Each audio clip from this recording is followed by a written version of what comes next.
네, 여러분 안녕하세요. 네, 저희 대학원 소개를 좀 잠깐 하려고 합니다. 저희들이 올해 2020년이죠. 2020년 5월 2학기 때부터 아마 5월부터 모집이 될 건데요.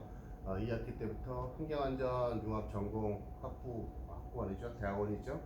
네, 풀타임 대학원생들을 모집합니다. 모집 인원은 10명 내외가 될 것 같아요. 그리고 오시게 되면은 기본적으로 장학금하고 연구비 형태로가 저희들이 지원하는 금액이 있어서 소개를 좀 하려고 합니다.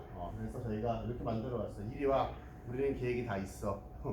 네, 되게 좀 우스꽝스럽죠? 우스꽝스럽지만은 최근에 여러분들 저희들 대학원이 어떤 대학원이냐면 이제 일반 대학원에서 환경안전 융합 전공이라고 되어 있습니다. 과입니다. 환경안전과라고 보시면 되고요. 여기 보시면 키워드가 인생 쭉 가다가 지친 사람들을 위한 솔루션이라고 되어 있는데요. 저희 대학원이 지금 생긴 게 아니에요. 한 6년 전에 생겼거든요. 생겨가지고 5년 동안 계속 이런 사업을 해왔었어요. 그리고 학생들을 키워왔는데 키워보다 보니까 성과가 되게 좋았던 거예요. 좋아서 산업부에서 또 추가로 지원을 해준 겁니다. 앞으로 5년간 더 지원을 해줄게. 그래서 화학안전 쪽에 있는 사람들 그래서 키워가지고 기업 쪽으로 보냈으면 좋겠다라고 의뢰를 받은 거고요. 저희들이 지원을 해가지고 선정이 된 겁니다. 그래서 어떤 식으로 운영이 될 거냐, 네, 이렇게 보시면 돼요. 일단 기본적으로 인하대학교가 등록금이 싸지는 않습니다. 네, 싸지는 않아요. 싸지는 않는데 등록금만큼은 지원을 해준다는 거고요. 만약에 여러분들이 조금 성적이 좋아가지고 학교 장학금이 또 있을 수 있거든요. 여러분 성적에 따라 달라집니다.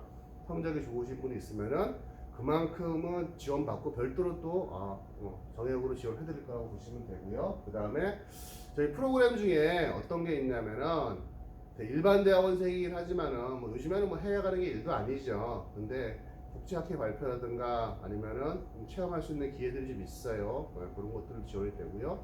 그 다음에 보통 이제 대학원 얘기를 하면은 예전에 대학원생이라고 하면은 열심히 연구하고 논문 쓰고 그 결과를 가지고 뭘 해야 되겠다라는 쪽이 되게 짙습니다. 일반 대학원 같은 경우 특별했죠. 근데 저희 쪽은 일반 대학원이긴 하지만 그것보다는 실무 경력을 쌓을 수 있는 기회를 좀 줄 수 있다라고 하는 부분들이에요. 그래서 저희와 관계되는 회사들하고 여러분들이 수업하는 동안에 학사 2년 기간 동안에 산업재 프로젝트를 경험할 수 있는 기회를 좀 만들 수 있다. 그리고 그게 발판이 돼가지고 나중에 취업으로 연계될 수 있다라는 거죠. 다만 어떤 분야냐고 하면은 화학 물질 안전 분야다라고 보시면 될 것 같아요. 그래서 이렇게 돼서 실제로 저희들이 이제 뭐 공공기관이라든가 대기업, 중기업, 소기업 다 취업을 많이 했었어요. 그래서 과거 사례 한번 보여드릴게요. 네, 보여드리면은 이렇게 좀 자세한 내용들은 이걸 보시면 될 것 같아요. 그래서 저희가 2020년부터 5년간 산업통상자원부의 연속이라고 되어 있는 게 뭐냐면은 1차 때 저희가 지원을 받았었거든요. 그래서 성공적으로 했습니다. 성공적으로 해가지고 일단 매달 연구비를 지원해 줄 거다라고 보시면 되고요. 환경안전 융합 전공이 뭔데? 라고 묻을 수 있잖아요. 그죠? 환경안전 융합 전공이라고 하는 것이 최근 들어가지고요.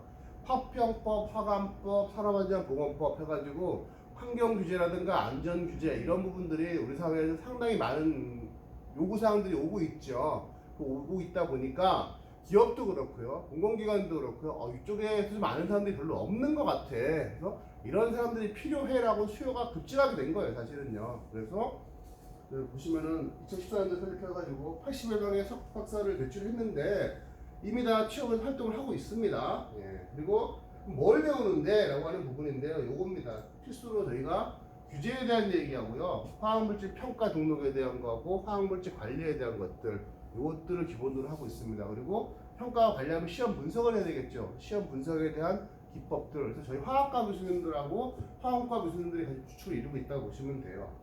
환경과 교수님들 같이 하시고요. 그 다음에 이 전공 심화 과정에 있는 화학 공정 설계라든가 통합 환경 안전관리라든가 이런 부분들이 최근에 많은 요구 사항들이 오고 있는 부분입니다. 그래서 이런 것들을 저희들이 과목을 만들어 가지고 운영을 하고 있다라고 보시면 될 것 같습니다. 간단하게 저희가 얘기하고 있는 이런 프로세스입니다.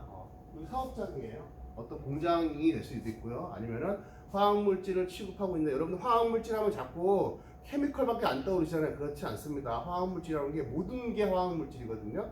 어떤 물질을 제조하는 공장이 있다라고 하면은 내가 나는 기계를 전공했어, 나는 화학을 전공했어, 나는 뭐 다른 뭐 전기를 전공했어라고 하면 그 제조하는 거에 들어가고 있는 어떤 일개의 부분들이지 않습니까? 어떤 품질 관리에 목적을 두고 있다고 볼 수 있는데 우리는 어디에 관심을 두고 있느냐? 아, 요것들이 대기중으로 나왔을 때 아니면 공장을 짓고 나서 운영을 할 때 어떤 문제점이 생길 수 않을까? 그럼 사전적으로 예방을 어떻게 할 수 있을까? 여기에 더 관심을 가졌다 보시면 돼요. 그래서 기존에 환경공학과에서 하던 컨셉과 안전에서 하던 컨셉이 같이 합쳐져 있다. 이쪽으로 보시면 될 것 같습니다.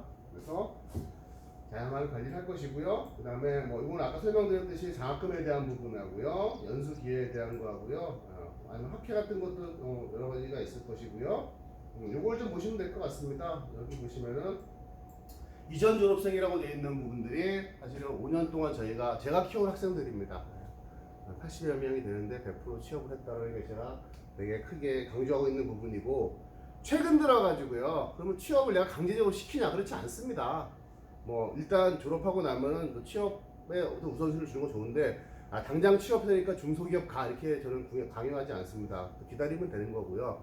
근데 중견기업에 갔다가 요즘 들어가지고 이제 경력들이 쌓였잖아요. 여러분들 선배라고 하시는 분들이 3, 4년 경력이 쌓이고 나니까 점점 옮겨가더라고요. 더 좋은 직장으로요. 그래서 이것도 되게 좋은 효과 중에 하나라 이렇게 인식을 하고 있고, 만약에 여러분들이 지원을 하신다면은 분명히 그런 기회가 올 거다 말씀을 드릴 수 있을 것 같아요. 예, 마지막으로 이제 모집 요강입니다. 언제 모집을 하느냐? 5월 달에 저희들이 모집을 합니다. 정규 모집을 하고요. 5월 달에 지원을 하게 되면 이제 9월부터 입학이 되는 거라고 보시면 되고요. 모집 조건이 있습니다. 조건 당연히 석사급이기 때문에 대학을 졸업하셔야 되겠죠. 네, 대학 졸업하시고, 그 다음에 이런 질문도 많이 해요. 저는 이공계가 아닌데요. 저는 자연계도 아닌데요. 예. 일단 이 규제에 관련된 내용들이라든가 화학 물질 관련된 내용이 이공계나 자연되면 더 유리할 수 있어요. 다만 인문대도 오는 경우가 있습니다. 실제로 이 80여 명의 학생 중에는요, 인문대를 졸업해가지고 와가지고 자기가 이쪽 분야에 대해 일하는 거로 전략을 바꿔가지고 지금 근무하고 있는 사람도 많이 있다라고 말씀을 드릴 수 있을 것 같습니다. 예, 많은 지원 부탁드립니다. 네.